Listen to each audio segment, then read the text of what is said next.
আল্লাহ রাসূল সাল্লাল্লাহু আলাইহি সাল্লাম হযরত আবু বকর সিদ্দিক রাদিয়াল্লাহু তাআলা আনহুকে দেখলেন। বলে, আবু বকর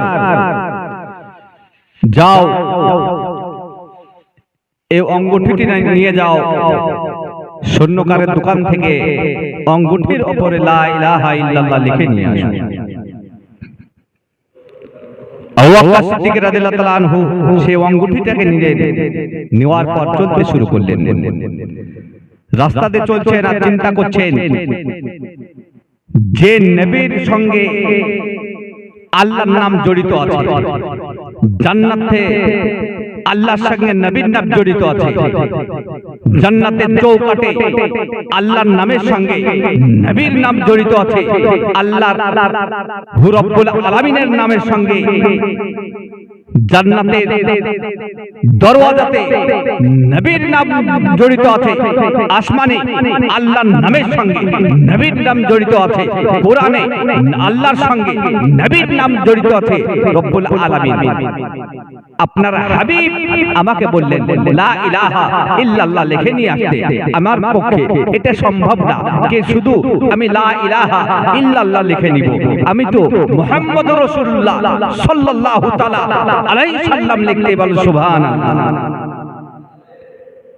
আবু বকর কেমন আশিক ছিলেন, নবীকে কত মহব্বত করতেন, নবীকে কত প্রেম করতেন, যে নবী বললেন যে আবু বকর তুমি যাও অঙ্গুঠির উপরে লা ইলাহা ইল্লাল্লাহ লিখে নিয়ে আসো। আর আবু বকর মুহাম্মদ রাসূলুল্লাহ আল্লাহর নামের সঙ্গে নামটা জড়িত করে দিলেন, বলেন সুবহানাল্লাহ। সে আবু বকর স্বর্ণকারের দোকানে গেলেন, যাওয়ার পর বললেন ভাই শুনে নাও, এই অঙ্গুঠির উপরে তুমি লা ইলাহা ইল্লাল্লাহু মুহাম্মাদুর রাসূলুল্লাহ সাল্লাল্লাহু তাআলা আলাইহি সাল্লামটা লিখে দিও, বলো সুবহানাল্লাহ। সে স্বর্ণকার আবু বকর সিদ্দিক রাদিয়াল্লাহু তাআলা আনহুর কথা মতে অঙ্গুঠির উপরে লা ইলাহা ইল্লাল্লাহ মুহাম্মাদুর রাসূলুল্লাহ লিখে দিলেন। সে অঙ্গুঠিটা নিয়ে আসতেছেন, নবীর দরবারে রওনা হয়ে গেছেন। আল্লাহ রাব্বুল আলামিন জিবরাইল আলাইহিস সালামকে ডেকে বললেন, হে জিবরাইল শুনে নাও, তুমি সিদরাতুল মুনতাহায় বসে থেকো না, যাও আবু বকর সিদ্দিকের দরবারে চলে যাও। আবু বকরের যে পকেটে অঙ্গুঠিটা আছে, সে অঙ্গুঠির উপরে আমার হাবিবের নামের পাশে আবু বকর সিদ্দিকটাও লিখে দাও, বলেন সুবহানাল্লাহ। জিবরাইল আলাইহিস সালাম আল্লাহ রাব্বুল আলামিনের হুকুম মতে সে অঙ্গুঠির উপরে আবু বকর সিদ্দিকের নামটাও লিখে দিলেন। যখন নাম লিখে দিলেন, আবু বকর সিদ্দিক জানতেও পারল না কেউ অঙ্গুঠির উপরে লা ইলাহা ইল্লাল্লাহ মুহাম্মাদুর রাসূলুল্লাহ পরে আবু বকর সিদ্দিকটাও লেখা হয়ে গেছে। আবু বকর সিদ্দিক রাদিয়াল্লাহু তাআলা আনহু নবীর দরবারে আসলেন, আসসালাতু ওয়াসসালামু আলাইকা ইয়া রাসূলুল্লাহ, আসসালাতু ওয়াসসালামু আলাইকা ইয়া নবীয়াল্লাহ, হুজুর আপনার অঙ্গুঠিটা নিন। আবু বকর সিদ্দিক অঙ্গুঠিটা যখন দিলেন, নবী পড়ে দেখে कि ला इलाहा इल्लल्लाह मुहम्मदुर रसूलुल्लाह। আবু বকর সিদ্দিক রাসূল বললেন, আবু বকর আমি তোমাকে কি লিখতে বলেছিলাম আর তুমি কি লিখে নিয়ে এসেছো? আবু বকর সিদ্দিক বললেন, ইয়া রাসূলুল্লাহ, ইয়া হাবিবাল্লাহ, আমার বাপ মা আপনার কদমের তলে কুরবান হয়ে যাক।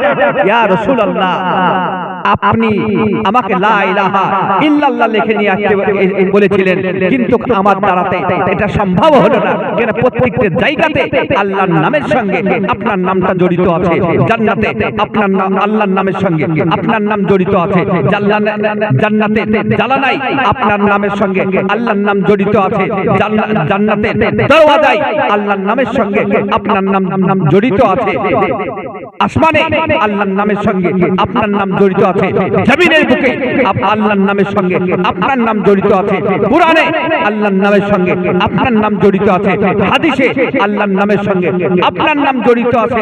ইয়া রাসূলুল্লাহ, ইয়া হাবিবাল্লাহ, প্রত্যেকটি জায়গাতে আল্লাহর নামের সঙ্গে আপনার নামটা জড়িত আছে।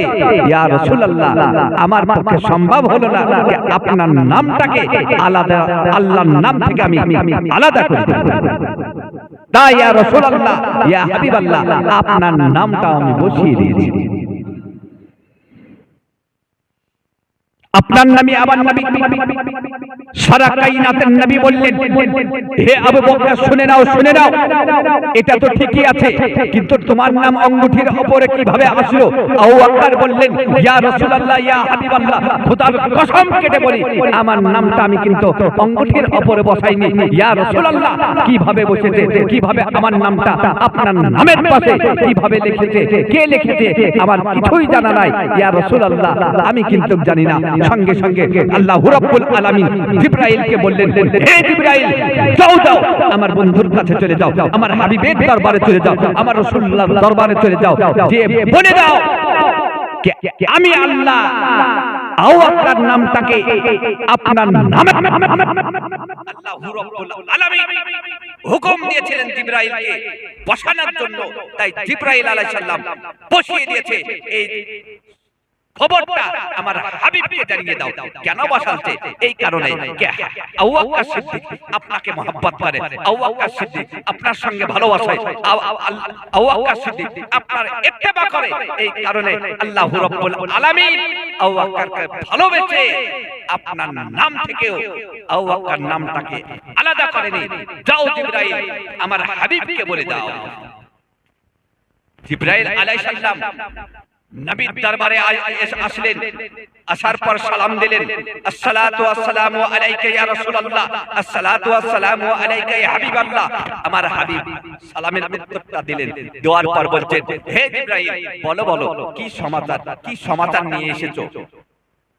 জিবরাইল আলাইহিস সালাম বললেন, ইয়া রাসূলুল্লাহ, ইয়া হাবিবাল্লাহ, যে কথাটা আপনি আবু বকরকে জিজ্ঞাসা করছেন যে আবু বকরের নামটা আপনার পাশে কিসের জন্য বসেছে, ইয়া রাসূলুল্লাহ, ইয়া হাবিবাল্লাহ, সে নামটা আমি লিখেছি, এই কারণে লিখেছি, আল্লাহর হুকুম হয়েছে, এই কারণে এই হুকুমটা হয়েছে যে আবু বকর সিদ্দিক আল্লাহর নাম থেকে আপনার নামকে আলাদা করতে পারেনি। আল্লাহ আপনাকে মহব্বত করে আল্লাহর নামের সঙ্গে আপনার নামকে জড়িত করে দিয়েছে। সেই কারণে আল্লাহু রাব্বুল আলামিন আপনাকে মহব্বত করার কারণে আবু বকর সিদ্দিক রাদিয়াল্লাহু তাআলা আনহুর নামটাকে আপনার নাম থেকে আল্লাহু রাব্বুল আলামিন আলাদা করতে পারেননি।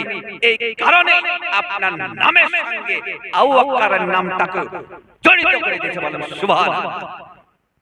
বিরাদারে মিল্লাতে ইসলামিয়া, বুঝা গেল কি নবীকে যদি মহব্বত করা যায় তা আল্লাহু রাব্বুল আলামিন খুশি হয়। নবীকে যদি ভালোবাসা যায় তো আল্লাহু রাব্বুল আলামিন তাকে ভালোবাসেন।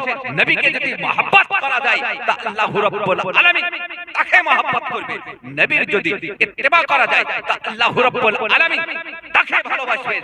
এবং কি নবীর নামের থেকে আলাদা আল্লাহু রাব্বুল আলামিন কোনোদিনও করবে না। বেরাদারে মিল্লাতে ইসলামিয়া, তার জন্য বলা হয়েছে ঈমান যদি পাকাপোক্তা করতে চাও, ঈমান যদি কমপ্লিট করতে চাও, তো সারা জগতের থেকে সবথেকে বেশি আল্লাহ এবং রাসূলকে মহব্বত যদি করো, তাহলে তোমার পুরো ঈমান কমপ্লিট হবে। বল সুবহানাল্লাহ।